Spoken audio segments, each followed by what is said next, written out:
All right, what is up, my peeps? Joshua Smith here with another GSD Mode Health and Fitness podcast, joined as always by my good friend, business partner, and personal health and fitness mentor, Jim Brown. Jim, what's up, dude? Just interesting week, bro. Interesting week, Yeah, man, it's been How's everything with you? it's been a long Yeah. time.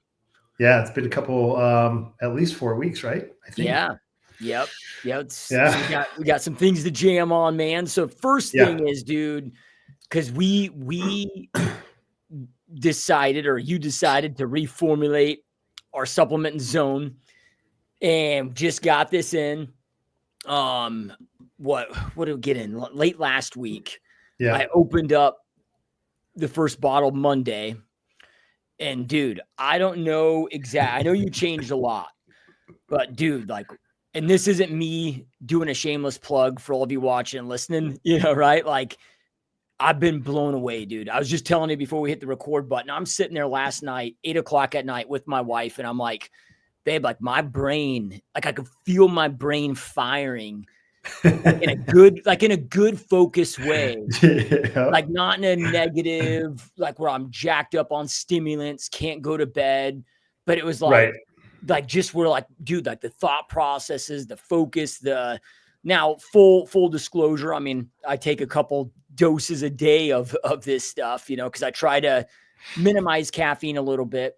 I don't take any other, stimulants or, other things. But dude, like this, when I do 2 doses, and I know some of our customers, clients do 1 dose, but like because I'll get up, do 1 like at 4 in, which helps me, just more intense training, gets me through the first half of the day, then I'll pop another dose, dude. And like I said, man, I was going full clarity mind, mental energy. Because I think that you combined the eye formula in here.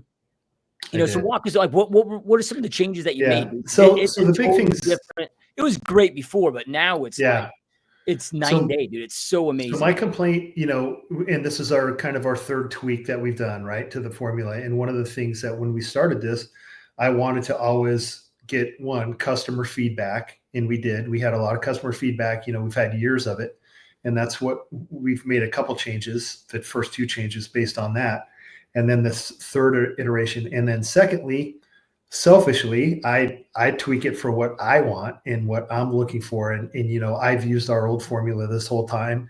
And there's a few things that I didn't particularly like about it, I'll talk about. And then, a couple new ingredients that at first, when they were considered, I wasn't really sold on them. So first of all, based on customer feedback and my feedback, I wanted to get rid of the teacrine. And as you may remember, we used to have 2 stimulants. It's the same chemical, but one of them is slower acting, one of them fast acting. And it's methylbromine is called it's the chemical name, but it's a stimulant, and it comes in 2 forms. It comes as teacrine or dynamine. Dynamine is the faster acting version, meaning it's out of your system. You're kind of down after 4 hours, similar to caffeine. The teacrine lasts up to 8-9 hours, and my general complaint was that I would take a dose in the morning, and then I would take a dose in the afternoon, and that afternoon dose would fuck with my sleep. And so I wanted to get rid of it. And that was the main complaint that we got from the customers as well. It was like, hey, I like it, but if I take it too late in the day, we're screwed. So that's one of the first changes we made is we cut down the amount of teacrine and we added dynamine. And in this one, we got rid of teacrine altogether. So it's just the faster acting, more like a caffeine half-life. Just kind of a review, the dynamine is different than caffeine because it acts on a whole different system. It's similar, but it doesn't attenuate in your system. So there's even studies that the company's done who makes this, it's a patented product, that shows if you get a result out of 100 or 200 milligrams, that in 6 months or 2 years down the road, if you're taking that on a consistent basis, you're still feeling that and it's still affecting you. Unlike caffeine, where there's this whole feedback system that kind of makes you really downgrade fast, and you have to keep taking more and more. Everybody knows that with caffeine. And so I think it's a great stimulant. And we didn't add caffeine in our formula. We never have, because I like to control how much caffeine I have. And then, I cycle my caffeine. So when I go up and my tolerance gets too high, I cut it out. and I rely on, our product or something else that has a different stimulant pathway than caffeine, so that I can wean down, get rid of my caffeine tolerance and add it back in when I want to, and still not be, completely zonked the whole time. So that was the first change we did. The second one was we got rid of the magnesium source. It was magnesium L-thioronate. And initially, when we tried that, I was impressed with the data. I was using it, and I felt like it was a great product. I just, I kind of wore out on it. And the more people I had test it individually, and the more times that I went off and on it, by itself, and I kind of fell out of love with it. And most of our customers anyway, even though it's a specialized type of magnesium, if you're supplementing with enough magnesium and you're eating enough meat and magnesium containing foods, which most of our followers and buyers are, I don't think it was very impactful. And so we got rid of that. One of the things that did come back in, though, that initially I wasn't really impressed with, I wasn't sold on at the time, was lion's mane. And since our inception in about 2016 or so, when we first created the product, there's a lot more information on lion's mane, and I've done a lot of testing with it on my own, and I'm impressed with it. And so we got rid of the magnesium, and we put in a very large dose of lion's mane, and then we traded out the product, the downstream agent for neurotransmitters. We got rid of the L-tyrosine and went with Makira preons. I can't say that.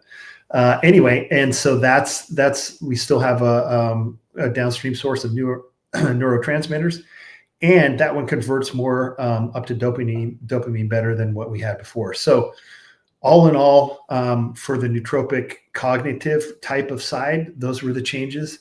And then with the eye formula, as you guys know, and we've tried to talk about before, the eyes are actually part of the brain. So your eyes aren't some individual part of the anatomy. They're extensions of your brain. And, one of the things that I liked with our eye formula is we were addressing, still, so far we're kind of a brain company and nootropic company, performance company. And so we combined some of those things into this. So we have a very large, a great dose of Lutemax, which contains leucine and zeaxanthin. And those are two specialized antioxidants that have the most benefit, I believe, for the eyes, and then azathioxin. And those three together, in the dosages that we have in our product, actually work cognitive and improve memory and all things for your brain too, and have dramatic effect on your eye health. And so that's really the changes. I think, it's an all-in-one formula. If you look at some of the other high-end brands, I think that they're going that way too, where they're including eye health. And I think you're going to see it eventually that everybody follows suit. I'm not the first person to think of it. I think there was one other company that was considered, or that kind of added a little bit into it when we created our eye formula. I thought it was better a separate product, but now we combined it, and it makes a lot of sense. So with that, we're going to have some recommendations when you purchase a bottle. We're going to have some recommendations how to take get the most benefit out of the eye portion of it, include some ways that you can improve your eye health, and then some ways that you can really take advantage of the lion's mane that's going to be in there now. But all in all, man, I think it's a fantastic change, and I'm super excited for it. Dude, I just took another dose about 30 minutes ago. And as you're talking on here, like, I'm sure, like, my brain, like, dude, it's like, and I don't know how to describe it, but it's like, it's like a good tingle, but it's like, dude, like, I feel like I just learned faster, better. Like, I can't really describe the feeling. It's a different feeling than I've experienced before with any nootropic, and I think, because there were so many changes that you made with this new formulation, but I think one of the mistakes I always made before is I would take our eye supplement, because I take that like in the morning and at night at different times than I take the nootropic. And having these combined, because I sit behind, just like most people do now, but I sit behind screens all day. So it's like, my mind might not be tired, my eyes get tired. Yeah. But now with both of those kind of firing at the same time, it's just a whole different level of focus, like mental energy. Like, I just feel like, dude, like it sounds weird, but like I just feel like I need to be cracking open books and reading books all day long. You know what I mean? Well, dude, I mean, I did, I haven't seen the product yet. I'm supposed to get mine here next week or whatever. But, for the last, I don't know, 6 months before we actually made it, I was measuring out all that and taking it individually, like I do in a powder to try it. And I thought it was something special. So I'm super excited to try it. One of the things I can tell you for sure is that I take multiple doses. I was taking multiple doses of our eye formula as well. I would some days take multiple doses of the nootropic, but that tea cream was killing me. And that's why we formulated this so that you can take, when you see the label, there's totals for 3 capsules or 5. And I'm going to be on, I'm not going to take heroic doses like you, but I'm going to take 5 a day. I'm going to take 3 in the morning and 3 in the afternoon. And that's really where I found the sweet spot. Now, if you have a really low tolerance for the dynamine, you could do 2 in 1 or whatever, but I would take, maybe it's 1 in 1, but I would definitely take 2 doses a day, and you can take it every day. Unlike, I thought there was so much theacrine in the other one. I was, taking days off just so it didn't screw with my sleep. But with this, I wanted it so that we could take it twice a day, every day. And that's what it is. Yeah, so I take 5 and 5, right? And for a lot, like, okay, my wife, she'll just take 1 dose a day, and that's good for her all day. But for me, Yep. especially in these seasons, like right now, like I'm not Mm-hmm. sleeping as much as I should. I'm having Yeah. insane work, but dude, I've been getting up at about 3-ish in the morning right now. I pop 5 of these with my pre-workout. Yeah. And dude, I'm telling you, we're like working out, focusing on the sets, like, dude, it massive difference working out. And then it gives me that mental energy and with that first kind of half of the day. So then I'll take another dose, around 3, 4 in the afternoon. And then that just fires me up. Cause dude, I'll tell you. Work days, dude, like my brain gets tired, but now it just goes. Well, I'm at the gym at 6, dude. And I've been taking that first dose. And then, my intra drink has EAAs, but it also has alpha GPC and choline, kind of like our flow formula did. And that combination is fucking crazy, man. Yeah. So just like we talked about, we're going to bring back flow, I think, in a different type of way that you guys can add that or have a source for it. But dude, it's amazing. The workouts are insane. My work productivity till about 12 o'clock is off the charts, even though I, did a fucking crazy workout. And then I add that second dose and it's, I'm able to go strong for another 3-4 hours. So I'm impressed with it, and I hope everybody else will be. And, changing around ingredients like that, our price point dropped considerably. Yeah. We dropped the price almost 20%. We're not here to fucking kill you guys. And changing out the products like that really, it enabled us to drop the price point as well. And so we want to make it so that everybody can get it, everybody can take it every day and really benefit from that. Because like the eye stuff, dude, since we've been using the eye formula, like the eye strain and everything, there's such a big difference. I mean, there's no reason for people not to take it.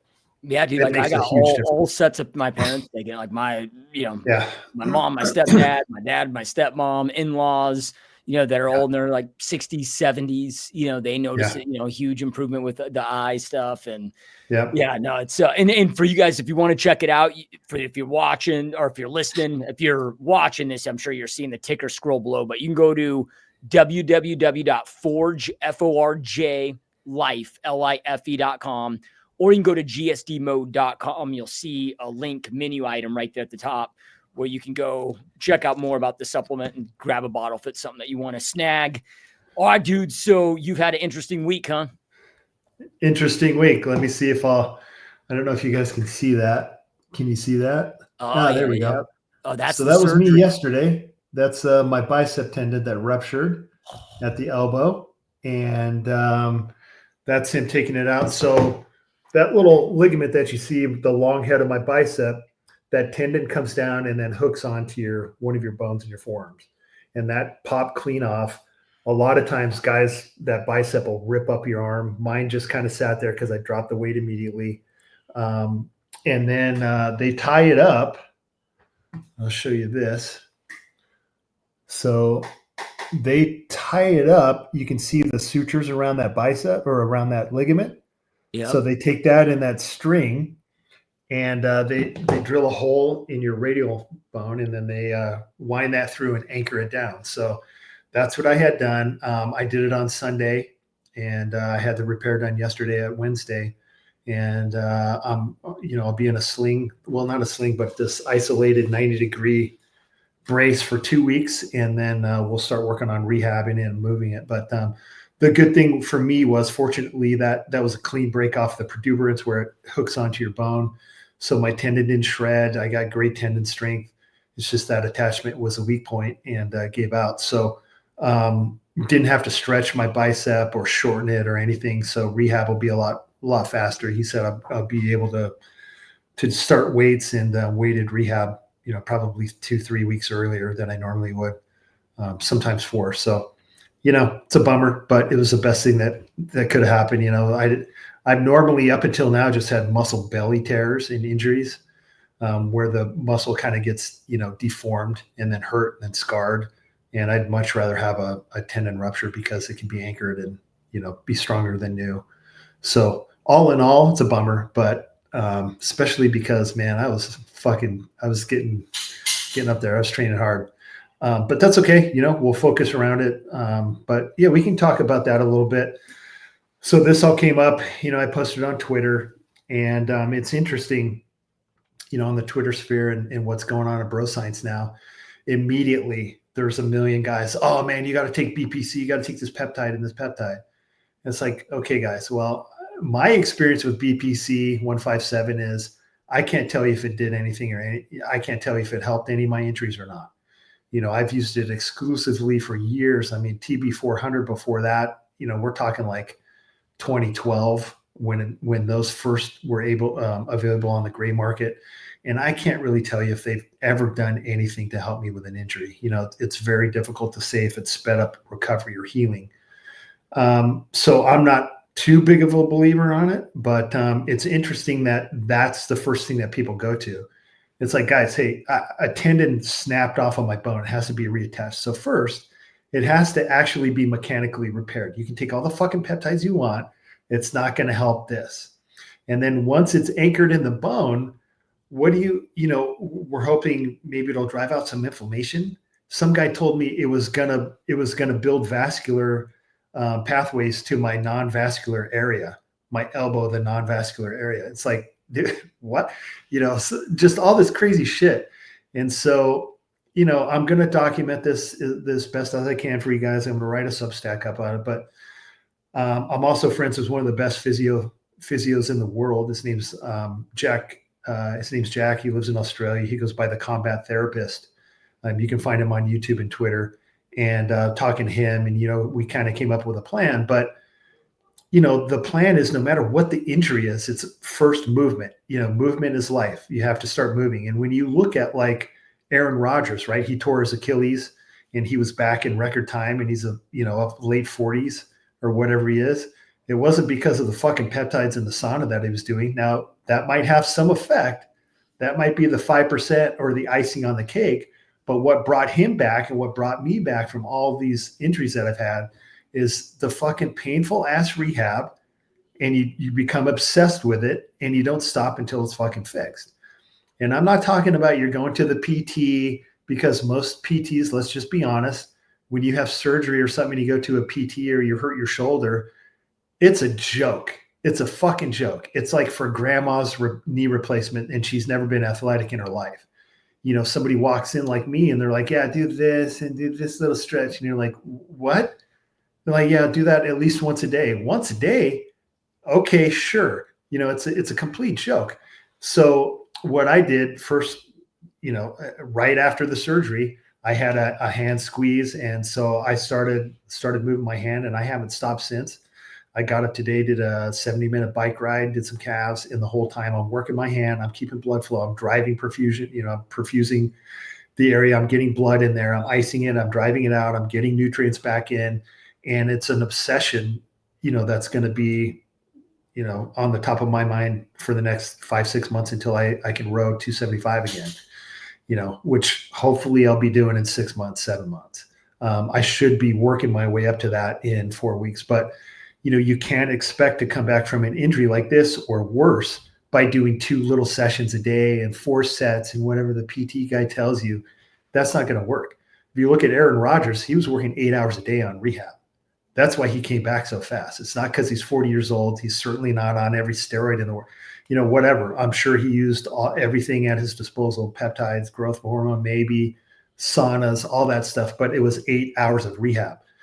And rehab is usually the painful shit that you don't want to do that you fucking do, just like anything else. You want to build a business, you want to learn a language or whatever, it's the painful fucking reps that you just got to do. So that was my thing that I wanted to talk about. This, when you get injured, everybody's looking for the hack, right? Oh, what's the hack? Oh, I'm going to take this peptide and so I'm going to be okay. Yeah, man, that's literally the last thing that you should consider. The first thing is, what does my rehab look like and how many times a day can I do it? And what does progress look like? And what am I, how do I become obsessed with making this better? That's the long rant, but that's where I'm at right now. That's kind of the feedback I got from Twitter, and it was very interesting. But it's really reflective, right? It's reflective of our society. When somebody says, "Oh man, how'd you get in good shape?" When you posted your pics on Facebook, how'd you get in shape, Josh? Oh, he was using steroids. Oh, what was your diet hack? Oh, Ozempic. No, I ate fucking meat, rice, and vegetables, and I did 2 hours of cardio a day, and I lifted my ass off. That's it. Oh no, that can't be it. I just want the shortcut. Yep. And I know nothing about peptides, but it does. Yeah. To your point, it seems like everybody wants the shortcut. Everybody wants to, and I get it, because the work sucks, dude, but we got to push through it. I not that I'm into I'm into bodybuilding, but I'm not into competing and, and I don't have the genetics nor the desire to, become a big bodybuilder, but I love listening to bodybuilder podcasts and love hearing the pros and the, old pros and, and they all say the same thing too. They're like, everybody wants to just dismiss it down to, oh, it was just the gear. And he goes, yeah, and we're taking, they're taking gear, but so is everybody else. But they're like, dude, it doesn't matter how much gear you're taking. Dude, it's, if you're not working out hard, if you're not sleeping right, if you're not eating right, if you're not putting in that work, and usually the top of the industry are taking less gear than most people think, So, but yeah, so it is interesting, with that, dude. And what is, because there's all these different types of peptides, right? Like there's different types for injury repair. There's different types, because isn't some type of peptide supposed to be like a replacement for growth hormone? I mean, there's different types, right? Yeah, there's things that pulse your natural growth hormone. Those things. And to get in, of course, I've taken a growth hormone. I'm going to take some growth hormone for this injury, because that's actually one of the things that does help me heal. When I take a larger amount of growth hormone for a short period of time, like if I have a soft tissue injury or, whatever, that seems to help. It's not the BPC 157 or the TB 400. But there's things that pulse natural growth hormone. And for me, that was our old friend Jay used to talk about those, and I think he even tries to sell them or something now. But I never felt like I was on growth hormone at all, ever. And the only time that it would come close is if I was doing 7 injections of them a day, just constantly pulsating them. And that felt like, to me, very low dose growth hormone, like 2 IUs, if that. And so you're better off just taking growth hormone. It doesn't seem to do anything. I know on paper it looks good and all this shit, but on paper, if you do, I don't know, if you do, if you fast, your growth hormone level goes up. Well, not enough. It's not like taking exogenous growth hormone, so there's all those peptides. The ones for healing are generally TB400 and BP5157. Now, BP5157, I've turned them into eye drops, and I've used them for eye drops. And I think that was something I was going to talk to you about for your dry eyes. I think that has some real benefit. So you order a vial of that, you constitute it, and then you put it in sterile water down a little bit more, and make an eye drop out of it. And I think that has some real promise. The studies look good. I feel like they've helped, and they make a difference. The other is gut. You can take an oral version of BP517, and that's been studied very well. And I think that actually does help, and it does do stuff for your gut. The guy who sells them to me ran out of the pills, but we were going to try a dose of them to see if they made an improvement in digestion. But I think that has some real promise. Now, injecting it, like I said, every time that I've had a soft, I've torn away a little bit more of my pec over the years. I've had this injury, that injury, torn hamstring, more calf injuries, where I've torn muscle, and I've injected a shitload of BP57 around them at the site. I've even mainlined it, all that, low doses, high doses, and I can't tell you if it helped at all. I can't. So for that, I don't know. Then there's copper. Copper, I think, has some real benefit. And so a lot of guys who are injecting that are reporting better skin, which makes sense. I'm actually going to throw that in for the healing part of it too, but I take an oral copper. So I don't know if I'm going to, see a really big difference from that, but it does make sense to me. Kind of sold on the science. I don't know if I'm going to be able to tell you if it makes a difference though, Yeah. And then there's all kinds of new stuff. We've talked about Ozempic before, the semaglutide. One of the new ones out is called retatrutide, and we ran that recently, and that's the real deal, man. That shit is pretty fucking amazing. What is that? And I think like an Ozempic? It's like an Ozempic, but it works in 3 different pathways where semaglutide only works in 1-ish. And so that has some real promise, especially for bodybuilding. One of the things, it kind of improves your liver health and it improves your kidney health and your ability to lipolyze body fat, as well as the hunger and all that stuff. It's the real deal. So I was getting ready to put out a little bit more information on that. But as far as in bodybuilding terms, that's how I dropped 5%, probably within 6 weeks. Of course, I was getting up at my chubby zone, 12, 13%. But goddamn, man, that stuff was really good. And I didn't lose any muscle. So when I started, I was like at 262. And when I'm leaned out and got some carbs in me, I'm 264. So I lost a significant amount of fat. Of course, I've been training real hard. Some days I was like 1,200 calories a day and still able to put on muscle. It was pretty incredible. So I don't know. There's some real promise in that. Some of the peptides are great, but insulin's the most powerful peptide of all. I think growth hormone for healing injuries, high dose of that is probably something that I'm more sold on than anything else. Copper, some potential for healing skin, that type of things. And then the glutide, the GLP-1s and all those, like the retatrutide, they have some real promise, in bodybuilding, not just for fat people, but in for guys like if I was starting a diet, I would use that at the beginning to get rolling. And then I might throw that in when things get really crazy, trying to get sub 5%. So there's a lot of promise in there, and there's bodybuilders that are really, pushing the boundaries of that right now to try to figure out the best protocols in use. But there's a lot of them out there, man. If you go to a peptide site, there's probably 30 on there. And, with the use of AI, everybody has powerful teaching agents at their hands. So you can just put in a peptide in Chat GPT and say, teach me everything about this. What's the mechanism, how to talk to you, how to teach it to you. And you're not just getting somebody like my opinion or whatever data I pull and present to you. You're getting kind of you're getting a wide view of it, I think. Or if you want, you can even load in somebody's book and then chat with the book. So there's some real powerful tools if you want to learn about them nowadays. And so if you guys are interested in that, I would certainly go that route and educate yourself, and then talk to a few guys like me or whoever else who actually used them, get an idea of what, dosages and protocols are kind of look like in the real world too. And then, run an experiment, see. Yeah. Yeah. So, and you said this before we hit the record button, but you said that, all right, it's really the proper rehab. That's 95%. And then maybe things like the peptides are the 5%.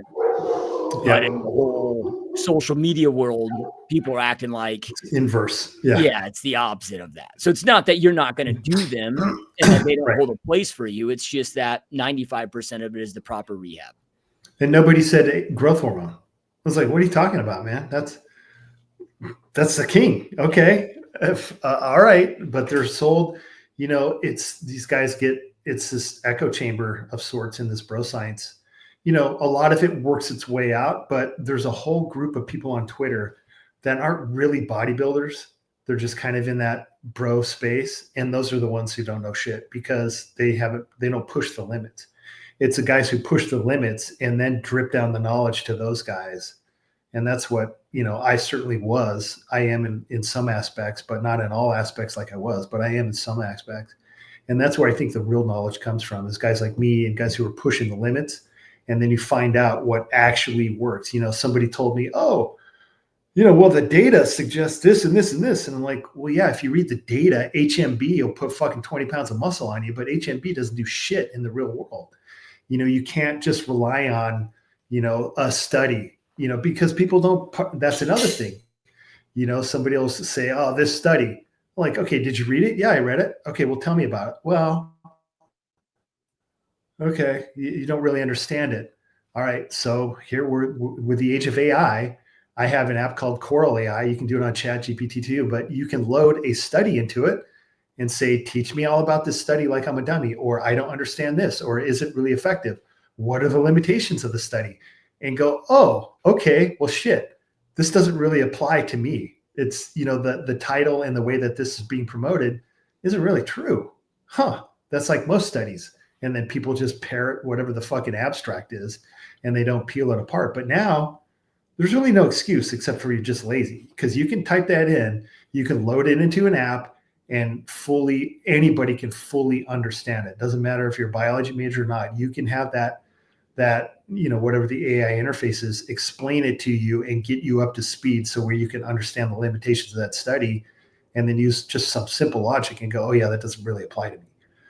So I hope that more and more people are discovering that and figuring that out, but I don't know. It's easy. Yeah. Everybody's looking for the easy button, man.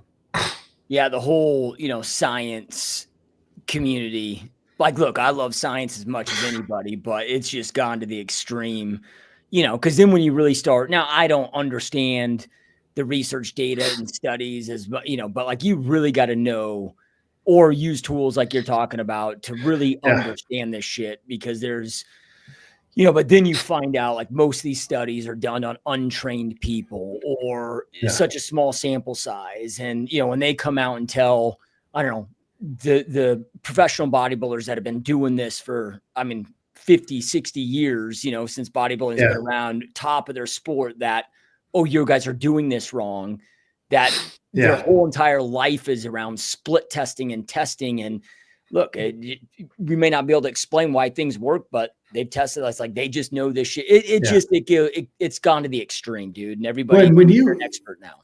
Yeah, when you read a study, it's not just somebody funded a study out of the good of their heart, like they're searching for the truth. Somebody had to come up with that money, and then if it doesn't reach the point that they want, they don't have to publish it. You know how many studies are out there that we'll never see? We'll never see because they didn't reach, whatever. They proved a pharmaceutical not to be effective, or they proved a pharmaceutical to be dangerous. They don't release it. Nobody ever sees it. You'll never see it or hear of it. So it's not like there's this fucking good, goody two-shoe agency that gives out millions of dollars to study shit, for the better of humanity. It just doesn't exist. It's all for an agenda. Like we talked about before, fucking Alpha Brain, on its Alpha Brain, they have we're clinically proven to increase memory. Yeah, we could have too. For $3,000, I can have 12 people do a test at wherever, Stanford University or whatever, and they test 12 people and we'll come up with this formula, increases memory or increases verbal recollection or whatever it is. You literally pay $3,000, you get 12 people in a study and you can say, yeah, it improved this and it's clinically proven. So really, okay, I can make that study work. I can set up a study like that, so it's you just got to take all that shit with a grain of salt, man. And if you don't test it in the real world, I don't really give a shit about it. it doesn't matter. Yeah. It's, I can't remember his name, and I'm going to probably butcher the exact percentage that he said, but it was, I don't know, like the most published doctor. Like this dude's published more papers than any Peter other McCullough doctor alive. And, but he was like, I can't remember but it was something crazy. Like, but this was out of his lips, something around like 90% of the published papers out there, he's like, are just absolute utter bullshit. And this is like the most published, right? So it was Peter McCullough, right? Dr. Peter McCullough. No, it wasn't. It was another gentleman, okay. But I do follow Peter McCullough quite a bit too. But yeah. Yeah, and I've been in medicine in aspect of medicine for quite a while, and all the studies, you can tear them apart. It's so easy. Who did it? Who's funded it? Who's the author? You go down this whole thing, and you're like, okay, well, let's look at the limitation of the study.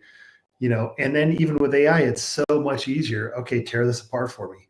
You're like, oh shit, okay, yeah, this doesn't have any relevance. Yeah. So it's not statistically relevant at all. It's interesting, man. Hopefully now, well, at least for the next 4 years, with more free speech and more transparency, we sanitize a lot of this shit, and people learn to think a little bit more logically, at least. Yeah, that's why I like guys like, and I don't know enough to not know if he's not legit. He sounds legit to me. Yeah. But guys like Dr. Lane Norton, who actually come out, and he's got the balls to call people out on there. If you go to his YouTube channel, like that dude calls people out, but then like, you don't see them coming out and combating him. Like he breaks it down. He breaks down how it's flawed. I mean, he's, PhD in nutrition and, but like, we need more people that are coming. Well, a lot of times he says, I don't know, or it may work. I don't know. And to me, that's one of the first indications. Like, I hope I'm that way, because when somebody asks me a question, usually it's like, well, it depends. It's, it depends on the circumstance. And that's what I like about him. And, I don't know that he's right about everything, but I think that he takes in the information that he can. And when he's wrong, he says he was wrong, or, he states there's limitations on it. Well, yeah, that may be true, but in this circumstance, let's consider all the rest of it. And I think that's the first thing that I look for when I'm listening to somebody, is like, well, are you an absolutist, or does it depend? And that to me is the first case that you're listening to somebody that's actually somewhat objective, Yeah. So circling back to your injury, dude, like when you're training hard, because, obviously I'm getting older, and I don't train as hard as you, but I train pretty hard. Right. But injury prevent, like, dude, like injuries, like I want to stay injury free if possible. Is there a way to prevent them? Are they inevitable? Like what are recommendations for like somebody like me that's like, hey, dude, like I want to accomplish what I want to accomplish, but do everything I can to prevent injury? Yeah, man, for me, we were talking about this before, but it kind of set up a situation where my biceps aren't strong as they were previously in my training. They're kind of a weak point. So my back movements are limited on my bicep strength, because the outer heads have been shredded proximally. You see a lot of ex bodybuilders that have that dent. It's almost inevitable. If you get arms over 22 inches and you have that peak on the outside, that's because your muscle shredded, and it shreds under the head of your shoulder, and it comes out, and you have that proximal tear. Well, it weakens your bicep. Like when it happened first on this side, any kind of wide pull down, I didn't realize how much bicep was involved in that, but it's a lot. It took me a long time to get that strength back. And so that kind of sets up, to this scenario where I was getting stronger, and, I decided to say, fuck it, and put on more weight. And I had done 3 sets already, where I failed on the last one, like at either 10 or 12 reps. So I was still in my rep range. And when I put on this extra weight, I was down to 4s and 5s. And that last rep I threw up, which was fine, but then I tried to fucking slow it down on the negative. And that's when it happened. And that's what really, because a lot of times on back movements, I'll come back and pause. And that was not the right thing to do with that weight. I should have just been throwing it up and down if I was going to do it. And so going back, that's part of the reason why I like to train in higher rep ranges. I'll start out at like 17 to 20 on my first reps. And then, very rarely I'll go under 10, on the subsequent sets when I'm going to the failure. It's still 10 or really right around close to 10. And I think that's a safer range of motion or safer rep range. So that's been my plan for a long time. And then that's what I deviated from. And then, trying to cheat a rep up and slow down the eccentric was a big mistake. Yeah.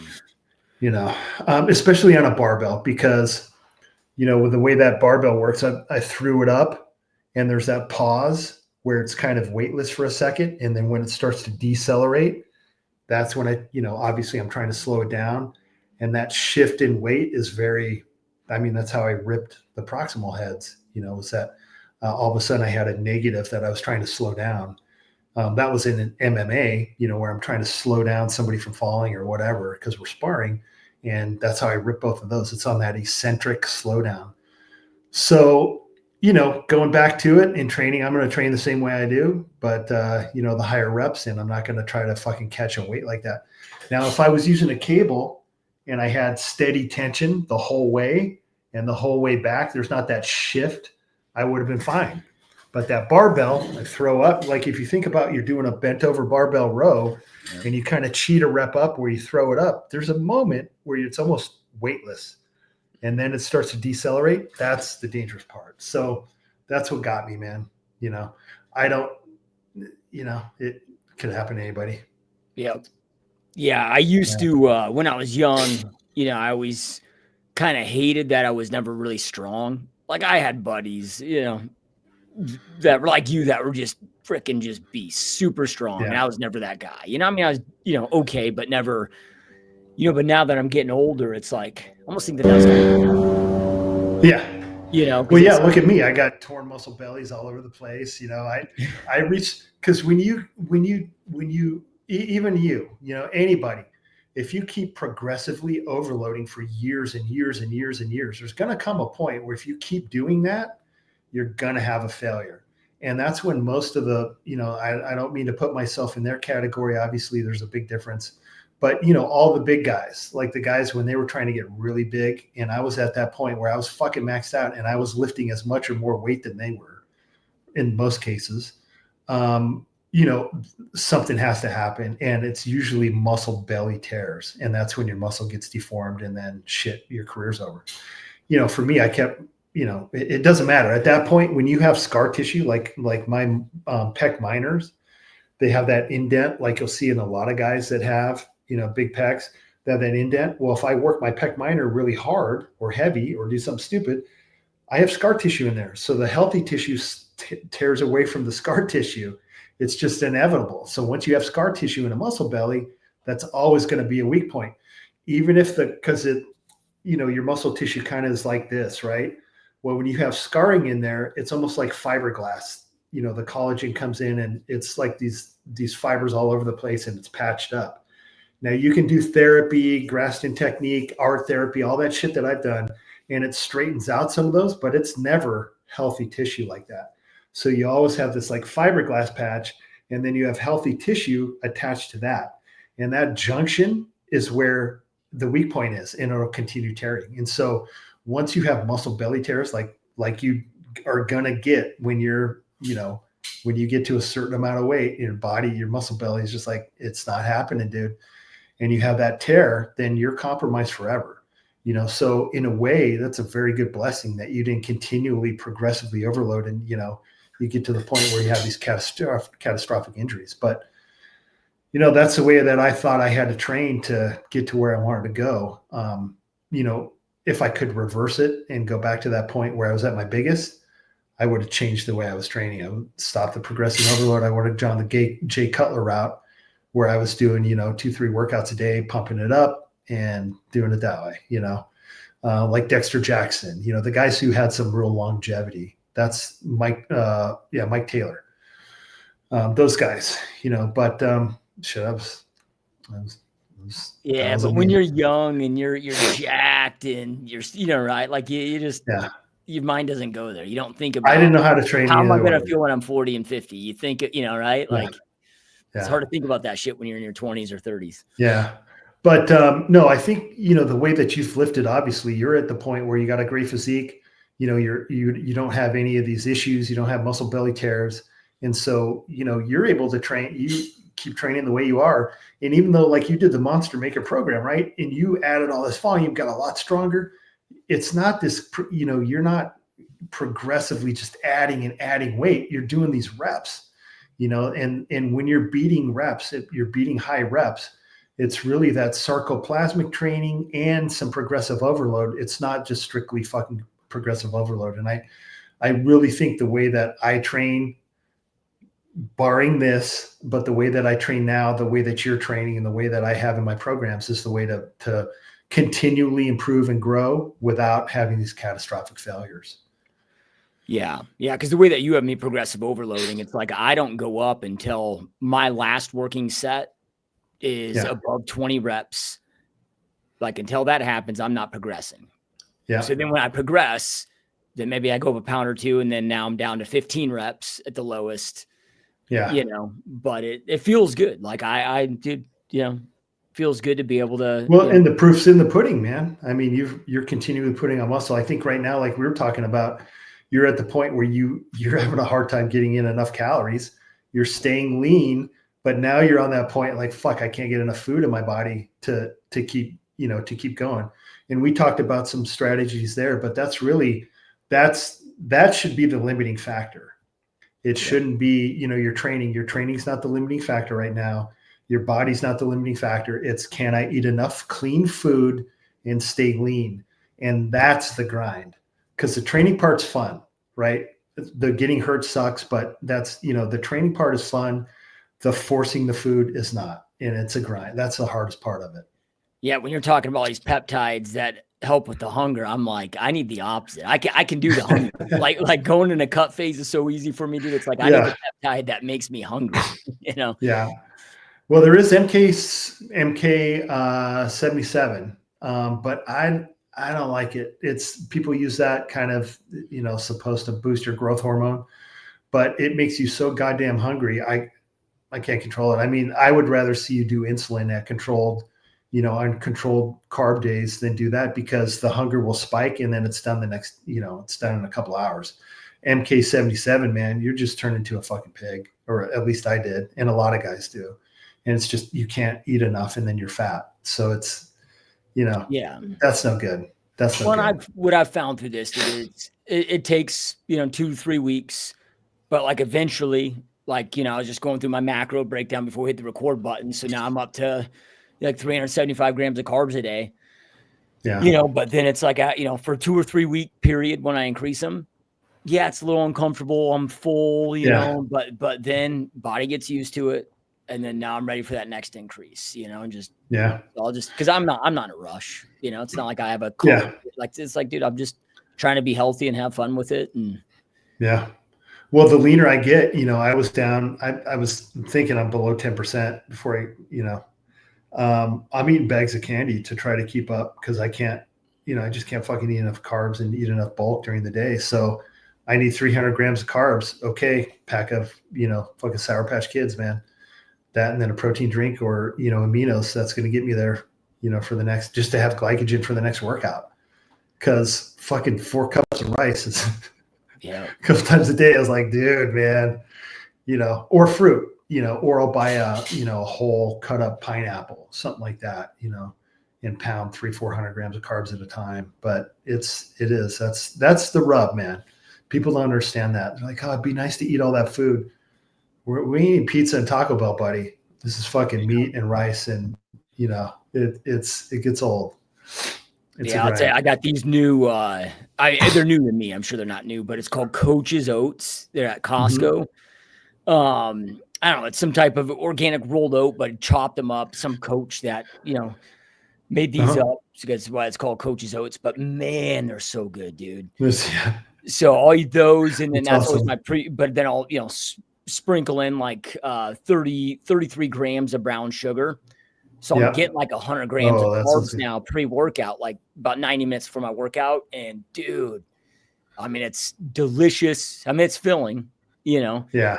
but it's, but yeah, so that's something new that I added. But yeah, I mean, I don't think people understand it's easy to go pound these calories. I'm going to Olive Garden, but when it's freaking plain grilled chicken and white rice and fruit, and it's a lot. Yeah. Yeah. But I mean, even to try to get, oh yeah, dude, I feel great. It's amazing. I even started to add honey. Shout out to Farmers Honey on Twitter. He sent me this big gallon pump of honey, and I'm like, bro, I'm never going to use that. And then I started using it. I put it in my coffee and add collagen. I'm like, oh shit, I just had 60 grams of protein and 30 grams of carbs, and it was delicious. Okay, well now I'm pumping honey into my intra workout drink. So I'm getting 60 grams of carbs during that. And you know how it is when you're in that zone and you're lean and your body's using carbs, you can't fucking eat enough. That's a great way to do, so yeah, it's a good place to be, man. It's a lot of food to eat, but it's a good place to be because you feel good, you look good, your body is performing well. And, you get to find cool stuff to eat sometimes like oats and, honey. So helps out. Yep, 1,000%. Well, that's probably a good place to wrap this podcast up. And just a quick reminder, you guys, go snag your new bottle of Zone at forgelife.com, forjlife.com, or you can go to gsdmode.com. See the link on there. That'll take you right to forgelife.com. Getting that new bottle of Zone. Promise you guys will love it. And Jim, as always, man, always appreciate jamming with you on these calls, dude. Yeah, dude. Love it. All right. Yeah. All right, you guys. We will see you next time. Peace.